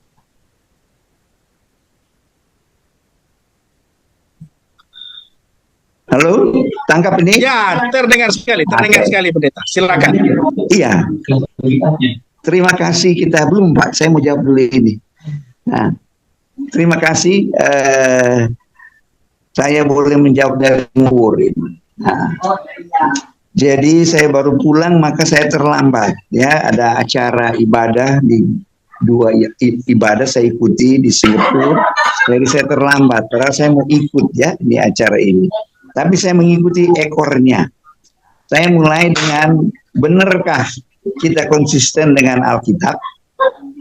Kalau benar dengan Alkitab, mari kita buka Pertama, bagaimana mau menafsir ini Wahyu pasalnya yang ke-21, ya. Lihat Wahyu 21, lalu ayat 24, 25 dan 26. Saya persilakan baca. Nah, Saya bisa kalau bantu bilang baca pendeta. Yerusalem Wahyu baru berapa, itu Pak? bukan hanya untuk Israel. Wahyu Gimana? pasal berapa, pendeta?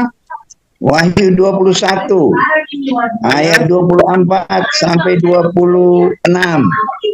Oke, saya baca. Saya baca. Tidak boleh ngarang-ngarang. Bangsa-bangsa akan berjalan di dalam cahayanya, dan raja-raja di bumi membawa kekayaan mereka kepadanya. Pintu-pintu gerbangnya tidak akan ditutup sepanjang hari, sebab malam tidak akan ada lagi di sana. Kekayaan dan hormat bangsa-bangsa akan dibawa kepadanya, namun tidak akan masuk ke dalamnya sesuatu yang najis atau orang-orang yang melakukan kejikan atau dusta, melainkan hanya mereka yang namanya tertulis dalam kitab kehidupan anak domba itu. Ya, mungkin ada tanggapan dari Prof. Jimmy berkaitan dengan apa yang disampaikan Pendeta Dani Weko tadi. Ini Pak Pendeta sudah mute.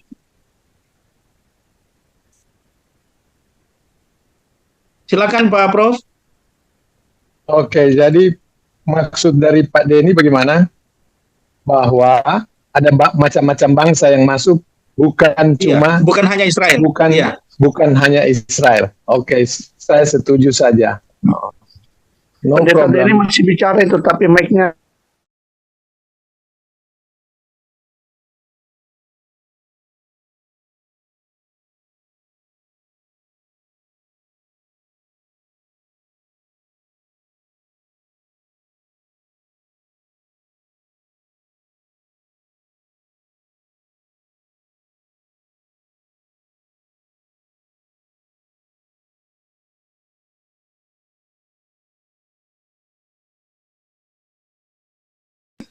Iya. Jadi saya sudah selesai. silakan. Maksudnya saya sudah setuju dengan Pak Denny. Kalau bilang tidak ada ayat, justru ada ayat. Ada, itulah kehebatannya Pak Denny. Saya setuju, selesai. Yang kedua, Anda perhatikan di sini tidak berbicara tentang yaitu faktual. Faktual itu adalah kiasan. Sebab langit baru dan bumi baru tidak lagi ada emas. Unsur emas semua terbakar semua. Dan bicara tentang angka 4 dan itu, nah itu dia semuanya dalam perlambangan. Di mana kita Wahyu tidak ada perlambangan? Naga itu lambang, bintang itu lambang. Apalagi hampir semua yang dibicarakan itu perempuan itu lambang. Tanduk itu lambang.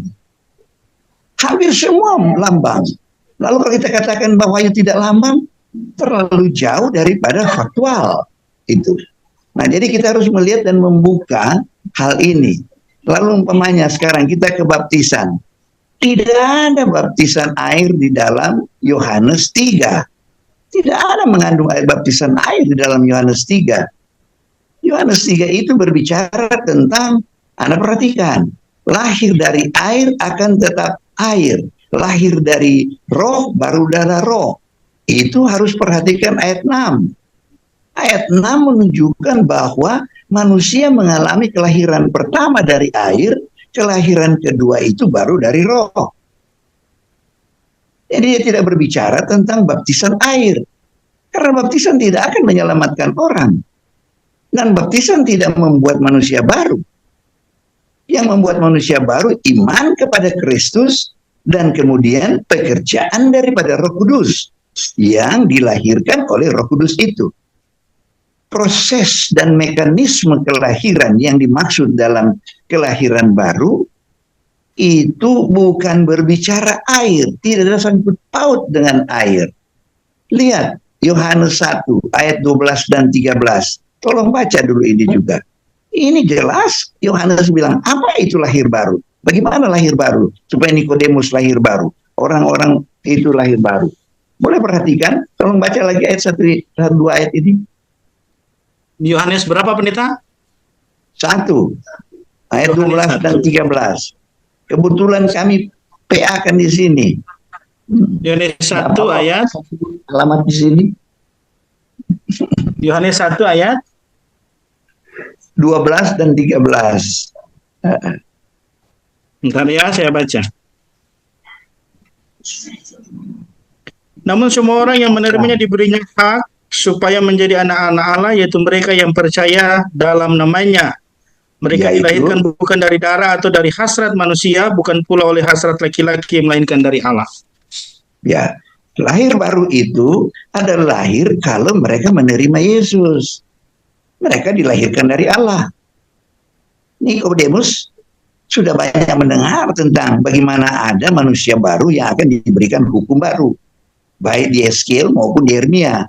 Oleh karena itu Tuhan Yesus katakan, kamu kok pengajar, masa kamu tidak tahu bahwa untuk melihat kerajaan Allah nanti ada dalam perjanjian baru, aku akan memberikan hukum yang baru. Manusia mesti lahir lagi dalam suatu kejadian yang baru.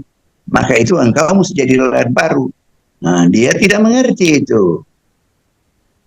Nah, dia berbicara lahir, Nikodemus tahu, karena Yesus juga lahir dari air. Di mana Yesus lahir dari air?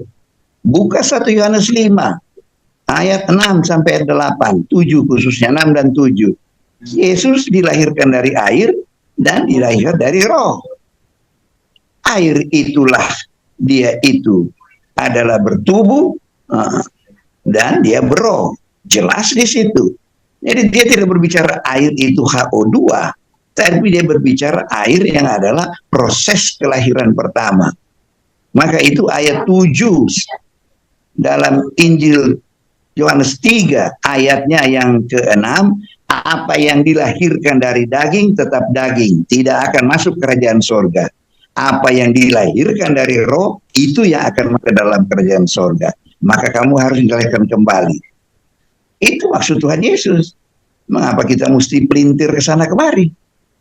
Lihat konteksnya dong. Tentang lahir baru menurut Injil Yohanes. Terima kasih.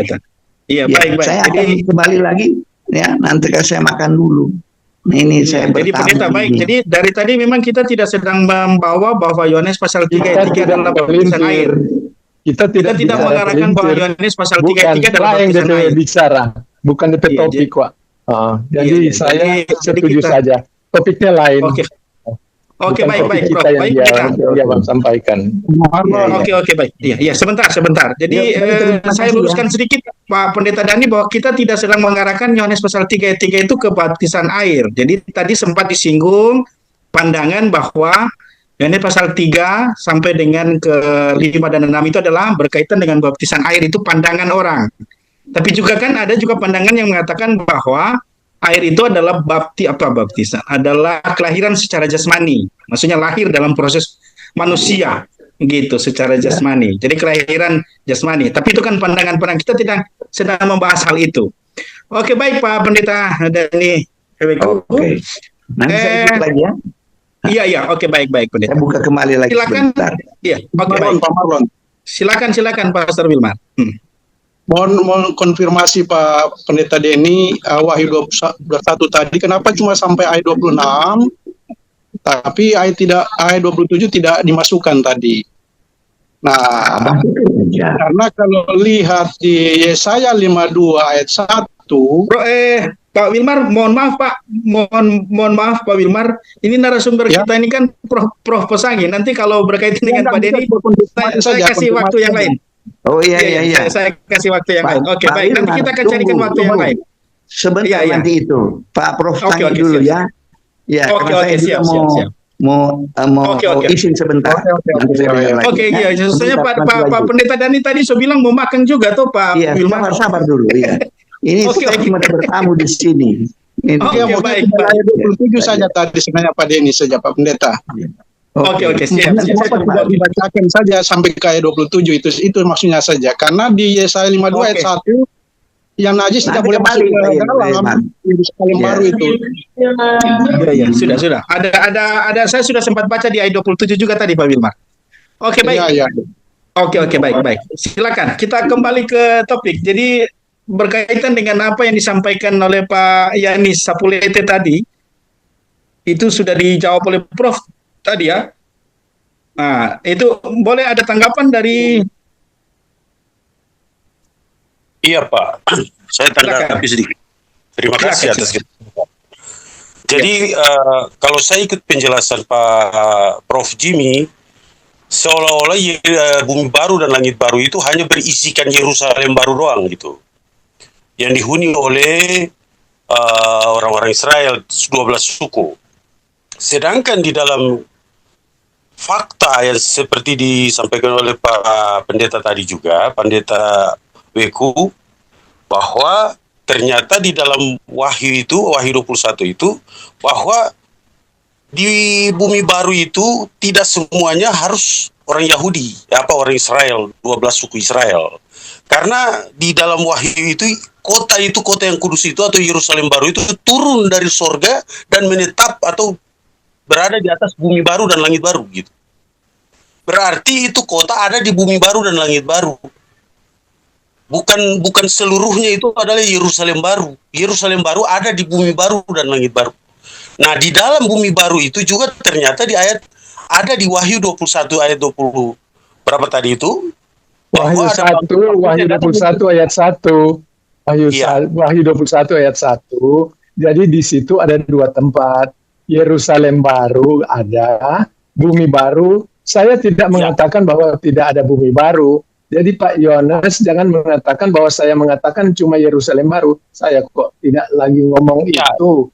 Saya kan lagi ngomong Yohanes 3 ayat 3 dan Yohanes 3 ayat 5. Jangan dibawa topik kemana-mana. Akhirnya kita jadi ini semua ini tunjung jago akhirnya. Kita stick to the topic supaya saya tidak menerangkan. Saya belum sempat menerangkan. Saya kok bisa juga terangkan bahwa sana itu karena langit baru dan bumi baru itu dia tempat dari Adam dan Hawa, tempat saya bisa terangkan itu. Tapi kenapa mau bilang bahwa saya katakan bahwa cuma Yerusalem baru? Jangan begitu. Itu asumsi saudara. Saya tahu persis bahwa itu ada dua macam. Dan itu tadi yang disampaikan Pak. Tapi sudah, saya terima saja. Kita lagi stick to the topic. Oke. Prof. Tadi kan saya bertanya yang dibacakan oleh Pak Pastor Marlon, dan Prof mengatakan, jadi saya mengatakan tentang apakah, pertanyaan saya tadi saya ulang lagi ya. Nah, jadi apakah hanya Israel yang hidup kekal di bumi dan bumi baru dan langit baru? Nah, karena Prof hanya menjawab tentang Yerusalem baru, maka saya berkesimpulan bahwa Prof mengatakan bahwa bumi baru dan langit baru itu hanya 4 kotak itu. Nah, itu jadi pertanyaan itu saya turun dari sorga.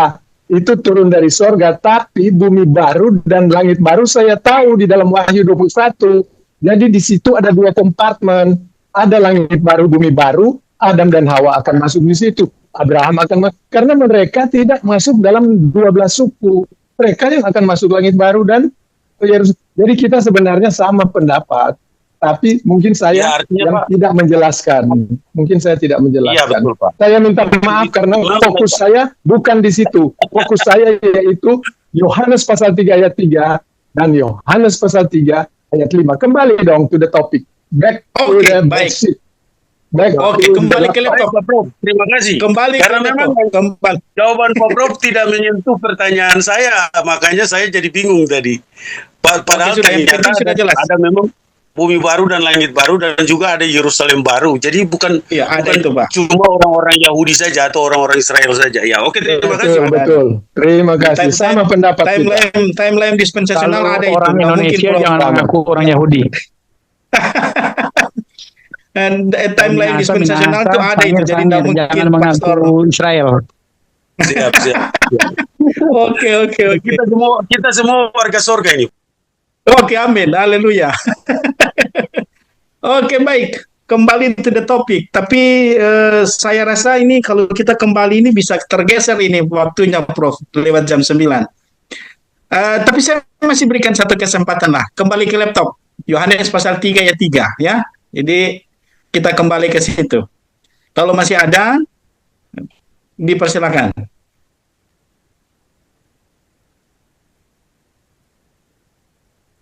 Pak Wilmar mau ngomong ini? Tidak, Oke, yang baik. tadi Kalau saja tidak, itu, Pak Oke. Pendeta. oke, saja. oke, baik. Pak Wilmar, silakan. saya ngomong.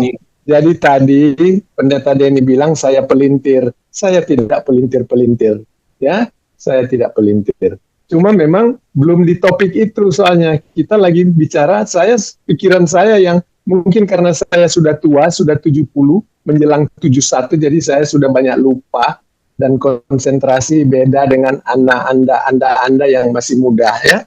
Karena itu mungkin sehingga misalnya tadi saya juga minta maaf kepada Pak Yanes. Ternyata saya tidak menjelaskan bahwa eskatologi itu ada 4. Eskatologi itu ada dunia baru, bumi baru, langit baru, ada Yerusalem baru, ada sorga, ada neraka. Itu eskatologinya. Tapi kita tidak lagi bicara eskatologi. Jadi itulah memang diskusi kalau cuma Yohanes 3 ayat 3 dan ya, Titus 3 ayat 5, saya kira sudah mau ditutup ini karena jelas dari bahasa aslinya. Ya. Oke, baik, siap. Oke, baik. Sebelum kita tutup dan ada closing statement nanti sebentar dari Prof. Diinformasikan kepada kita semua. Selamat malam. Oh, masih ada kan? Selamat malam. Iya, dari Marlon, saya Pendeta Ismail Munte. Ya, bagaimana Pak Munte? Ya, tadi sedikit aja ya. Sedikit. Tadi saya mau tanya dulu kepada Prof. Tadi ini memang Yohanes 3 ya, ayat 3 dan ayat 5. Ya. Apa kaitannya dengan tadi dikatakan di 1 Yohanes 5 ayat 7 dan apa? Ini kenapa kok dikaitkan ke sana tadi Pak siapa itu yang mengkaitkan bahwa Yesus itu lahir dari air? Ini kan tiga bentuk di sini, air, darah dan roh. Saya kira beda dari konteks yang disampaikan oleh Pak Prof tadi di sini ya, Pak narasumber itu dari Yohanes 3 ayat 3 dan 5 itu. Karena di sini kan kalau kita perhatikan ini perjumpaan Nikodemus dengan Tuhan Yesus sebenarnya kan.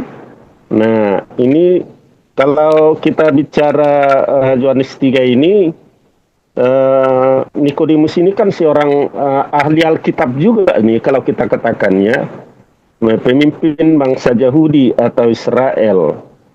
Tapi kan kalau kita telusuri atau kita cermati Yohanes 3 ini betul-betul memang Yesus katakan penekanannya di sana untuk orang, apakah ini menyeluruh hanya kepada orang Israel atau orang Kristen semua gitu loh. Jadi aku berkata kepadamu sesungguhnya jika seorang tidak dilahirkan kembali, kata kembali di sini. Jika tidak dilahirkan kembali, artinya apa yang dilahirkan? Bukan daging kita kan, berarti roh. Roh kita, roh yang terputus dari Allah. Bagaimana Adam itu terputus dari Tuhan mungkin ya. Tapi karena Tuhan yang kita sembah, Tuhan yang kita layani adalah Tuhan yang penuh kasih, yang penuh pengampunan, penuh ya pemberian anugerah keselamatan kepada kita. Ya, sehingga Yesus pun diberikan ke dalam dunia ini menjadi ya pokok anggur yang benar bagi kita untuk kita bisa berhubungan dengan Bapa yang ada di surga.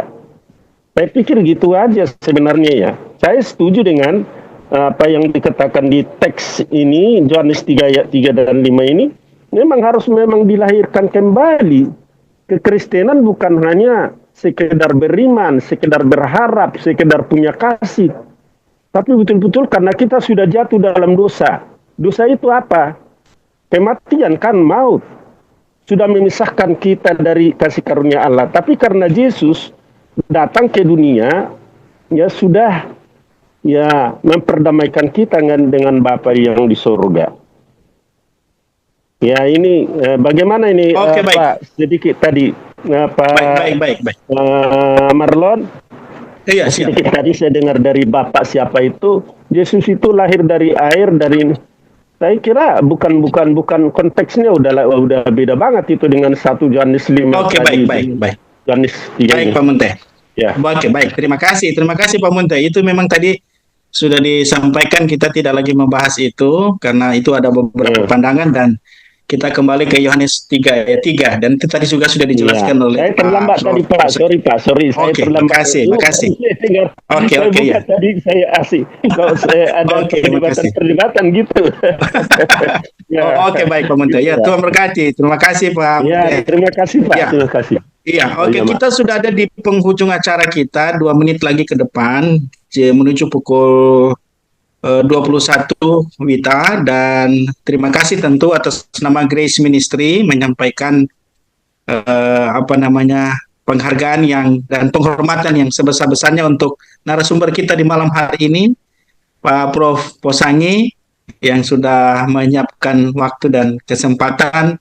Hikmat Surgawi senantiasa menyertai Bapak dalam tugas pelayanan di kampus maupun di jemaat yang Bapak layani. Bahkan kita semua yang malam hari ini bergabung dengan perjuangan signal, mungkin gangguan jaringan dan lain sebagainya, tapi kita masih tetap stay tune di sini.